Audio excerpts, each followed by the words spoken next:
Well, this is very interesting. Here we are talking about weight loss and obesity, and we were talking politics. Why? Well, the new kid on the block.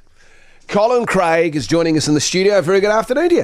Good to be here. Now, look, I've got to say thanks for taking the time out of your busy schedule, but I just want to start with the weight loss. Here we were talking about weight loss. Have you lost some weight? You looked... I've trimmed down. Come on, how much? Down. How much? Well, it's a number bigger than 20 kgs. No, it is. It is, and I'd say that diet, I found diet's most of it. Yeah, eat moderately and eat well. Have you got a fight on your hands coming up or something? Well, that's it. You've got to be fit for politics, eh? David Tua's got one this week. Would you like to have a couple of rounds with him to warm up before you... I don't know about Tua. Now, look, I've got to cut to the chase real quick. Great. We took a lot of calls, a lot of interest in the fact that it starts by the PM saying, okay, prepared to talk to the Conservative Party. Yeah. For most people, you are the Conservative Party. Yep. Dare I say it, a bit like New Zealand First, you've got Winston Peters and other parties, there's this figurehead at the head of it. Why the title Conservative Party? What is Conservative? Well, look, first of all, I think it is a word that sums up what we are. To me, Conservative, it comes from that word conserve. Let's preserve and hang on to the best things, and I think we're failing to do that. I think we are throwing the baby out with the bathwater in this country far too often, and so I think it sums us up. It also summarises a political philosophy, which is, let's retain some good things and let's be careful and considered rather than just run out and try a social experiment which we regret later on. The Green Party would say exactly the same thing. So come on, what's the difference between you and the Greenies? Well, you could... They want to conserve everything. You could pick a lot. Well, I'm not so sure they want to conserve money. They'd spend $4 billion on Auckland Rail and don't know where that's coming from. So, it covers the finance too. It's about how we manage money. I've had a lot to say about our continued massive borrowing in this country. I think it's gone way beyond the pale. And it's not good. We're passing on a debt to our children, our children's children. I don't accept that's a smart way to do business. Now, you had a lot of support earlier on this afternoon, callers. Okay, good. I'll just name it for you. Yep. And yet when I said to them, name a policy, those callers couldn't really name a policy. It was kind of a feeling. It was a gut feeling, a feel-good. For me, there's a danger in politics, regardless of who the party is. If you have a gut feeling of good, but you're not quite sure what they're about, how the hell are you going to get your message out there?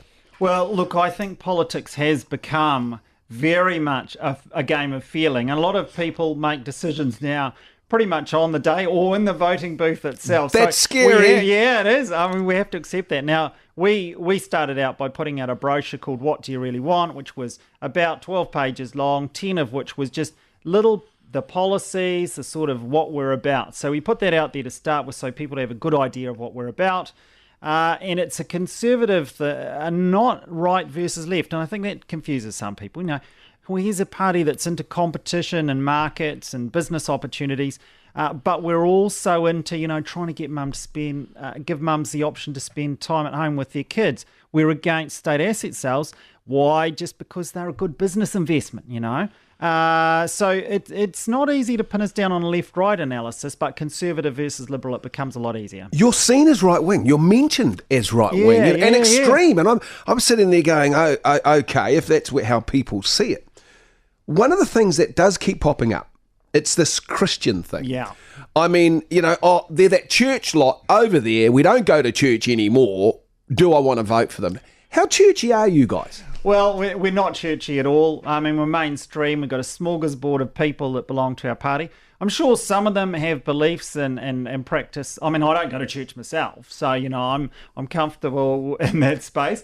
But I understand and respect people who do, and I'm sure we draw some support from those sorts of people, along with all a mix of New Zealanders. But that's who we are. I'm relatively relaxed about it.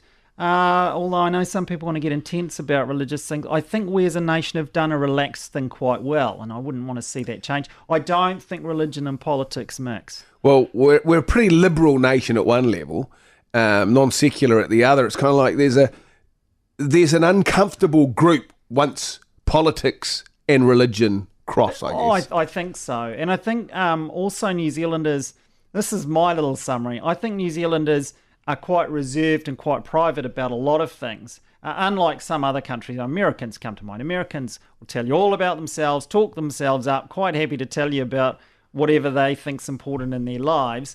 Well, I don't think we like that. We might have a moment, just a moment over a beer with a neighbour, but we're not going to go and spill our guts to the Maori. I mean, New Zealanders, we tend to be really reserved, and I think that's the way we do politics as well.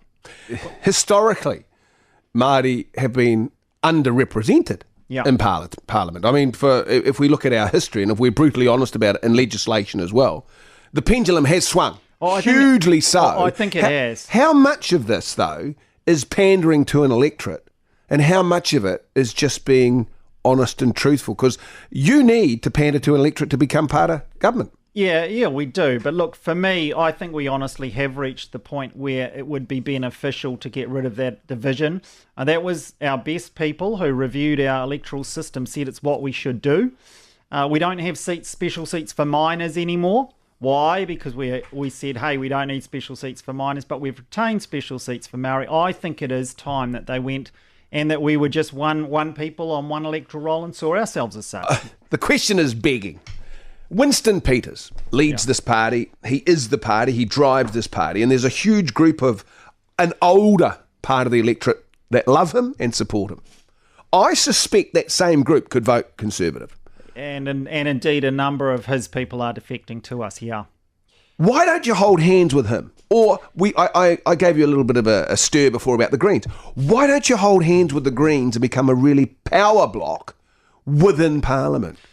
You're going to sit down and talk to John Key. Look, on some, well, we're not ruling out talking to anyone, and we never have. I believe that the way MMP should work is that you should find issues you can agree with and work with whoever on those issues. I think we've got far too caught up in the sort of the juvenile slang each other off. No, this is my team, that's your team sort of stuff.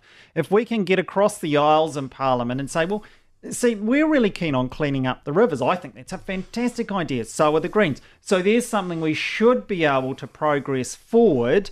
But of course, they've drawn lines and said, well, we won't work with National. Now, we don't do that. We can work with whoever. Obviously, that means we're one of the few people now who's saying we will work with National. Will you open up the dock estate to mining? Look, I think we can keep the dock estate the same size. I do believe a little smart land transfer where we bring in some and take the most productive mining land out is a smart move. We do need more wealth in this country. We do need the sort of jobs that can be provided by sensible development of our resources. You're starting to sound like a politician. Oh, gee. You're getting there, Colin. You're getting there. When did you give up business? 2 years ago, 3 years ago? Well, I actually still keep running the business, yeah.